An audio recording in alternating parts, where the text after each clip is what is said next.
नमस्कार to everyone. अभी हमारे ऑनररी आरिफ मोहम्मद खान जी ने भी बोला कि इतनी फॉर्मेलिटी हो रही है। मेरा अभी क्लोज टू 30 इयर्स अमेरिका में रहना हुआ है, तो मुझे हिंदी को भी, मेरा हिंदी फर्स्ट लैंग्वेज नहीं है, Hindi is my third language. Marathi, English और हिंदी। तो मैं इंग्लिश में ही बात करूँगा, लेकिन बीच बीच में हिंदी का भी प्रयत्न करूँगा।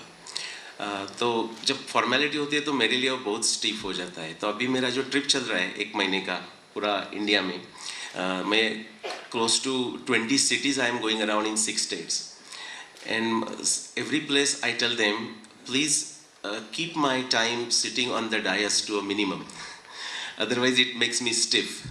मैं मेरा सब्जेक्ट भूल जाता हूँ। आरिफ मोहम्मद खान साहब जी ने ये रिक्वेस्ट की है, एक्चुअली मुझे 5 मिनट मेरा समय था। उन्होंने ये रिक्वेस्ट की है कि 2 सत्र होने वाले आज, एक रामायण पे होगा, एक महाभारत पे होगा बाद में। तो गवर्नर साहब नहीं रहेंगे, तो उन्होंने बोला एक संक्षिप्त में उनको एक मैं परिचय दूं मेरे काम का, तो मैं एक 15 मिनट लूँगा। उन्होंने ही मुझे परमिशन दी है। तो एक जो लोग आफ्टरनून सत्र के लिए यहाँ नहीं रह सकेंगे, उनके लिए भी एक थोड़ा सा इंट्रोडक्शन हो जाएगा। उज्जैन में महाकाल है, आप बहुत लोग गए होंगे। तो हम जब ब्रह्मा विष्णु महेश बोलते हैं ना, तो वो हमारे रूपक है, आप उसमें मेटाफोर के करके भी ले सकते हैं। तो जब शिव काल हो गए तो विष्णु स्पेस हो जाते हैं और ब्रह्मा उसमें प्रकृति निर्माण करते हैं। तो महाकाल तो अनंत है, इन्फिनिटी से इन्फिनिटी जाने वाला है। लेकिन जब उसमें हमारा जो संस्कृति, जो सिविलाइजेशन का जो परिचय होता है, उसको हम खंड काल बोलते हैं। और आप सिर्फ एक चीज याद में रखना चाहते हो तो ये मैं बोलूँगा आपको। अभी आप समझ लो भारत के बाहर चले गए और भारत से कोई यहाँ आया और उनको आपको पूछता है, अच्छा ये जो आपकी संस्कृति है वो कितनी पुरानी है, तो आप क्या उत्तर देंगे? कोई 1-2 लोग बोल सकते हैं। एक स्टैंडर्ड आंसर है हमारा, कितना साल पुरानी? कौन सा? नहीं, सत्ययुग तक नहीं जाओ अभी। सनातन तो टाइम नहीं है ना, वो 5000 साल ये आप सब लोग बोलोगे आमतौर से। हाँ, 5000 एक ऐसा ना नंबर है, मैं उसको क्या बोलता हूँ पता है? ये 5000 जो हम नंबर बोलते हैं ना, कोई बुराई नहीं है उसमें, ये सबसे ना वेरी लेजी और तामसिक नंबर है। क्योंकि आप किसी को ही पूछेगा अच्छा 5000 कहाँ से, तो अभी थोड़ा हम उत्तर दे देते Indus valley civilisation.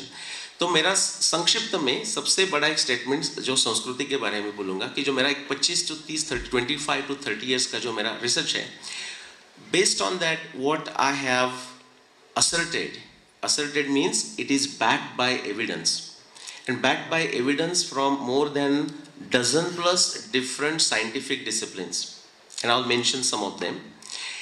You can confidently, every Indian can confidently say that based on evidence we can say that our civilization is at least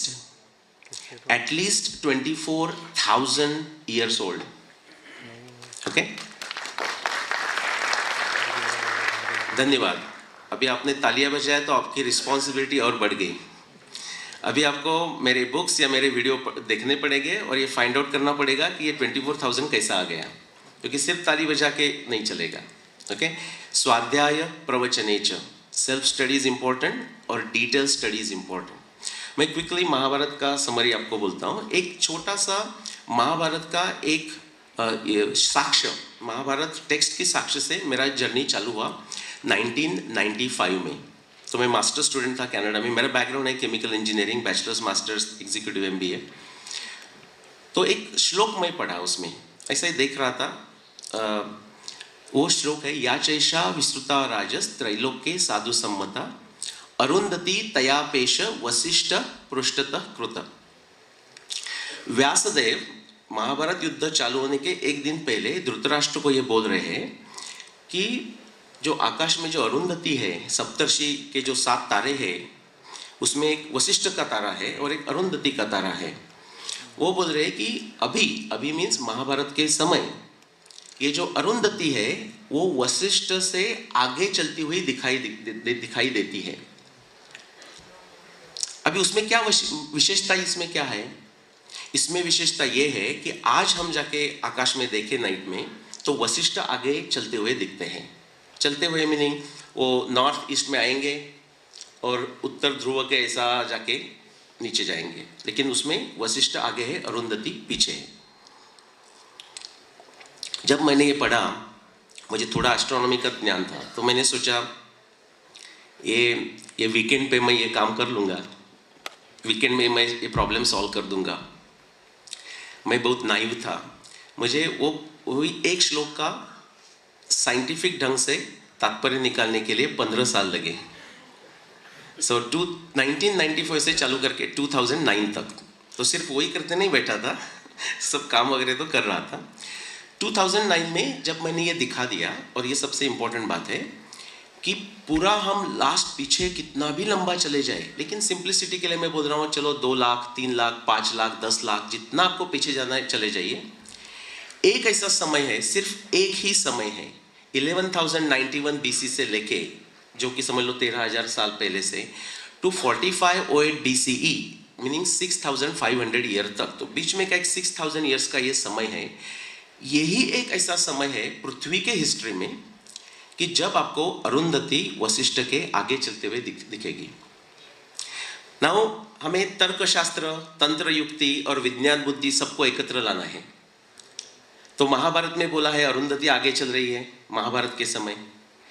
हमारा जो आजकल का जो प्रगत खगोल शास्त्र है, मॉडर्न एस्ट्रोनॉमी और इंडियन एस्ट्रोनॉमी, दोनों ये दिखाते हैं कि ये जो समय है वो एक 6,000 साल का समय 6,500 ईयर्स के पहले का है। इसका मतलब क्या हुआ? इफ वी कंबाइन ट्रायंगुलेट दिस 3, इसका मतलब इफ व्यास जी ने जो बोला है वो सत्य है और हमारा मॉडर्न एस्ट्रोनॉमी को जो एविडेंस है, modern astronomy by the way is the most successful theory of modern science of last 400 years. उससे कोई भी ज्यादा सक्सेसफुल थियरी मॉडर्न साइंस में नहीं है। ये दोनों की साक्ष्य हम एकत्र करें तो हमें समझता है कि महाभारत युद्ध डेफिनेटली लास्ट 6,500 में हुआ नहीं, हुआ है तो उसके पहले हुआ है। उसके बाद मैंने क्या किया, तब तक मैं ज़्यादा उसमें सोचा नहीं था, ये एक अरुंधति को पकड़ के ही 15 साल बिताया। Then I started reading Mahabharata and I extracted every single खगोल शास्त्रीय संदर्भ, every single astronomy observation. And जैसे कि आप जिक्सॉ पजल सॉल्व करते हैं ना, अलग ढंग के पजल रहते हैं, सुडोकू करते हैं। So I try to look at every single piece of evidence, 300 plus, and they all this put together as a jigsaw puzzle points to one specific year. That one specific year is 5561 BCE, 5561 years ख्रिस्त पूर्व। Approximately कितना हो गए, उसमें 2000 साल add करने पड़ेंगे हमारे अभी के, तो 7500 साल से पहले महाभारत हो गई युद्ध। हम एकदम खातरी पूर्वक वैज्ञानिक ढंग से बता सकते हैं। उसके बाद लोगों ने मुझे चला अभी रामायण पे भी कुछ करो, तो रामायण पे मैं तब संशोधन पहले ही पैरेलल में चालू किया था, तो मुझे पता नहीं था बिल्कुल महाभारत तो बहुत बड़ी है, 1,25,000 तक के श्लोक है। वाल्मीकि रामायण तो छोटी है, 26,000 श्लोक की वो ग्रंथ है। मुझे लगा उसमें क्या मिलेगा, मुझे भी पता नहीं। मैं कोई बहुत सारे प्रोफेसर लोगों को पूछा कि आपने किया है क्या, उन्होंने बोला नहीं, हमने थोड़ा ट्राई किया है, उसमें कुछ नहीं है। तो बोला चलो हम प्रयत्न तो करते हैं, पता नहीं। मैं जब वो पढ़ने लगा तो मुझे पहले तो एक समझ लो 100-200 रेफरेंसेस मिल गए, लेकिन आश्चर्य की बात यह है जब मैं बार बार पढ़ने लगा तो I found close to 600 specific astronomy references. Astronomy references means तारों के हो गए, ग्रहों के हो गए, तिथि, moons phases and positions, seasons descriptions, everything that goes into astronomy evidence. Ditto, I use the same evidence just like Arundhati Vasishta. I found 4 references in Ramayana जो कि एक exactly time बताते हैं। इसके पहले तो डेफिनेटली रामायण हुआ नहीं, इसके बाद डेफिनेटली रामायण हुआ नहीं।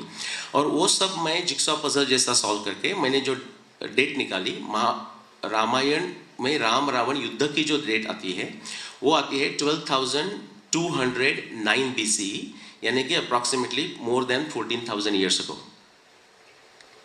ओके, नाउ उसमें से खगोल शास्त्र छोड़ के मैं एक आपको हाइड्रोलॉजी को क्या बोलेंगे, हाइड्रोलॉजी, जियोलॉजी, जो नदी के संबंध का जो विज्ञान है उसके बारे में एक मैं आपको साक्ष्य बताता हूँ, बिकॉज वो बहुत इंपॉर्टेंट है। इसलिए इंपॉर्टेंट है कि हम बहुत सारे लोग सोचते हैं कि रामायण तो बहुत पुराना है, सोचते हैं ना, 1 लाख साल 2 लाख साल ऐसा भी हम सोचते हैं। रामायण में जब भरत आ रहा है अयोध्या में, तो उसमें डिस्क्रिप्शन सब नदी के डिस्क्रिप्शन आते हैं, सरस्वती के आते हैं, सतलज नदी के डिस्क्रिप्शंस आते हैं। और उसमें सतलज नदी का ये डिस्क्रिप्शन दिया है कि सतलज नदी रामायण के समय में पश्चिम के तरफ मुड़ के बहती है। अभी हमारा जो संशोधन हुआ है, आईआईटी कानपुर, बहुत सारे 30+ स्टडीज है, पूरा यूके के है, यूनाइटेड स्टेट्स के रिसर्चर्स ने किए हुए, and I am talking of 50 years of research. उसमें से अभी ये सिद्ध हुआ है, अभी 2017 का आईआईटी कानपुर और यूके का प्रोफेसर्स का पेपर है, कि जो सतलज नदी जो पश्चिम में मुड़ के, अभी पंजाब के लोग होंगे तो पंजाब में रोपर और रूपनगर, वहाँ एकदम वो पश्चिम में टर्न लेती है। वो जो पश्चिम में टर्न लेके जो मुड़ने लगी, जैसा कि रामायण में डिस्क्राइब किया है, दैट स्टार्टेड इन 13,000 BC, 15,000 साल। तो अगेन फिर हमें ट्रायंगुलेशन करना है सिर्फ उसके ऊपर ही। मैंने तो जो 12,209 बताया वो तो एस्ट्रोनॉमी से बताया, वाल्मीकि रामायण के। लेकिन जो सतलज नदी है, जो उसको पश्चिम में मुड़ के बहने वाली नदी का डिस्क्रिप्शन किया है, वो सिर्फ लास्ट 15,000 साल में ही आपको मिलती है, उसके पहले नहीं मिलती। उसके पहले वो स्ट्रेट नीचे आके सरस्वती को मिलती थी, और सरस्वती इतनी बड़ी थी, अभी जो आप स्टडी देखोगे तो आपको पता चलेगा, सब जगह नहीं, कोई कोई जगह सरस्वती का जो पात्र है वो 22 किलोमीटर। अब आपकी कोई भी नदी देखा होगा वो याद करो। मैं अभी आगरा में था 2-3 दिन पहले, तो मैं उनको पूछा यमुना इतनी कितनी बड़ी है, बोला 1.5 किलोमीटर तक होगी। उसका कितना गुना आपको ज़्यादा जाना पड़ेगा, तो 22 किलोमीटर तक वो सरस्वती बड़ी थी। ये रामायण का हुआ। फिर मुझे जो हरियाणा के जो सरस्वती संशोधन सेंटर है, उन्होंने बोला क्या आप सरस्वती और ऋग्वेद पे कुछ काम कर सकते हैं। वो 2016 की बात है, उसके पहले। तो 2016 से मैंने सरस्वती का थोड़ा रिसर्च किया था, लेकिन सरस्वती या ऋग्वेदा ये फोकस नहीं था, बिकॉज महाभारत और रामायण मेरा फोकस था। लेकिन महाभारत और रामायण दोनों में सरस्वती के वर्णन आते हैं, बहुत सारे वर्णन आते हैं। महाभारत में 200 से ज़्यादा सरस्वती के डिस्क्रिप्शंस हैं, और रामायण में 1-2-4 है। ओके, तो ये मैं जब उसको संशोधन करने लगा, तो ऋग्वेद में मुझे तो एस्ट्रोनॉमी आती है, तो मैं ऋग्वेद में चला गया एस्ट्रोनॉमी रेफरेंसेस देखने। ऋग्वेद में एस्ट्रोनॉमी रेफरेंसेस तो है, लेकिन ऐसा कोई ऋग्वेद में रेफरेंस, एस्ट्रोनॉमी रेफरेंस एटलीस्ट मुझे मिला नहीं, जिसके कारण मैं उसका काल निर्णय कर सकूं। लेकिन मुझे वो जो सरस्वती नदी, शुतुद्री, विपास, ये बहुत सारे नदी के जो डिस्क्रिप्शन है, उसका मुझे फायदा हुआ। तो उससे ऋग्वेद का जो मैंने समय निकाला है वो थोड़ा अप्रॉक्सीमेट है। उसमें से ये पता चलता है कि जो ऋग्वेद में 10 मंडल है, और वो जो मंडल अभी हमें दिखते हैं ना, वो सब एक साइड में एक समय में कंपोज किए हुए नहीं है।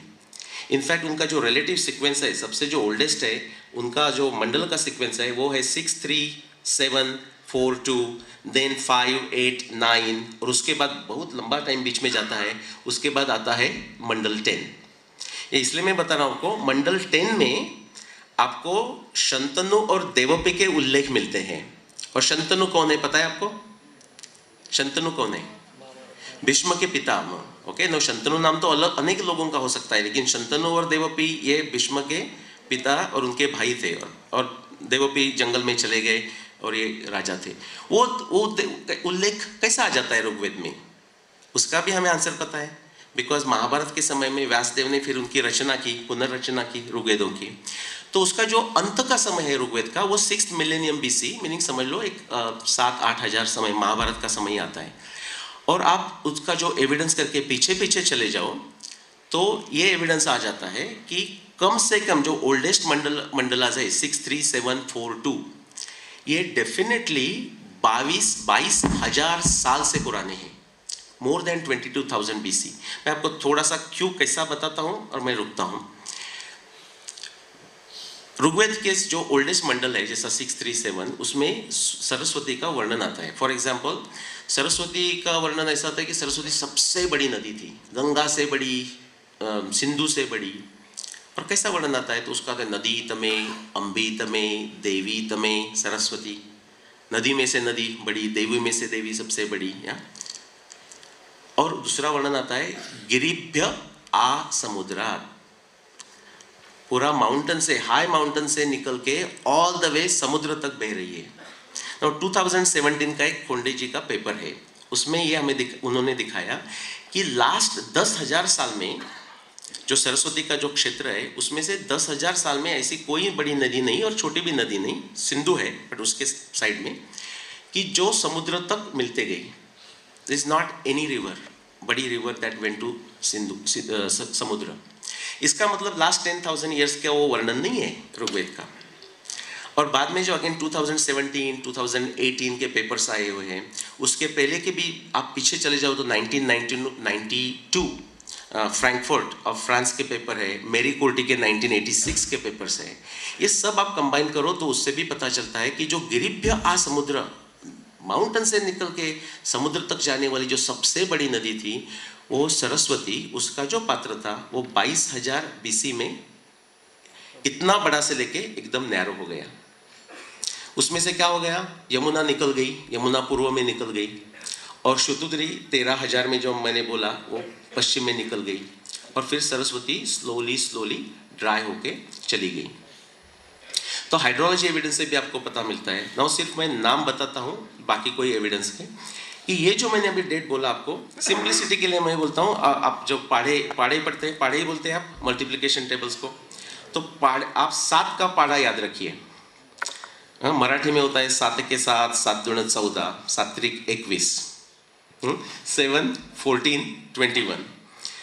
तो सिंप्लिसिटी के लिए 7,000 साल पहले महाभारत, 14,000 साल पहले रामायण, और ऋग्वेद के ओल्डेस्ट पोर्शन 21,000 साल के पहले। सिंपल है, ध्यान में रखने के लिए, भूलने का नहीं, 7 का पाढ़ा भूलने का नहीं। 7,000, 14,000, 21,000। तो ये अभी मैं आपको 2 सिर्फ बोला, मैं और जो रिमेनिंग जो संस्कृत साइंस के जो विषय है उनका सिर्फ मैं नाम लेता हूँ।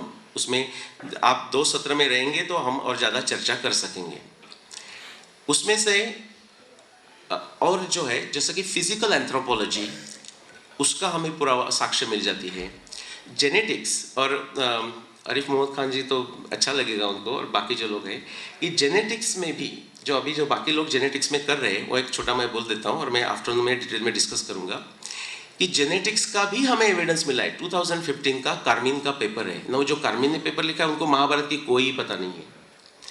उसका जो जेनेटिक्स का एविडेंस है मैं आफ्टरनून में आपको बता दूंगा, थोड़ा डिटेल में जाना पड़ेगा उसके लिए। उससे भी महाभारत का जो समय है उसको साक्ष्य मिलती है।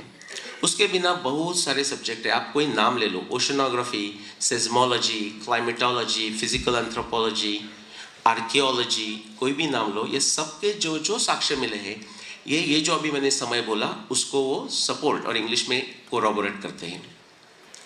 तो ये मेरा संक्षिप्त परिचय रहा मेरे सब्जेक्ट के बारे में। आप I would encourage you, request you to stay for the 2 afternoon sessions and we will discuss more including question answers. धन्यवाद।